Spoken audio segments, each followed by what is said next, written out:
साल 2024 का पहला सूरज ग्रहण आज होगा।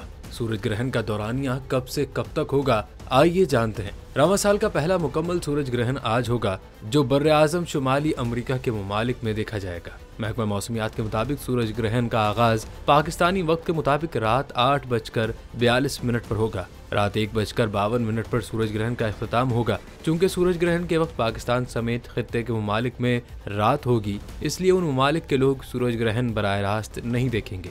अमेरिका में लाखों लोग सूरज ग्रहण देखने के लिए इन रियासतों का रुख कर रहे हैं, जहां सूरज मुकम्मल तौर पर गायब हो जाएगा और दिन में अंधेरा छा जाएगा। साल 2024 में 3 बार सूरज ग्रहण होगा, जबकि चांद ग्रहण 2 मरतबा देखा जाएगा।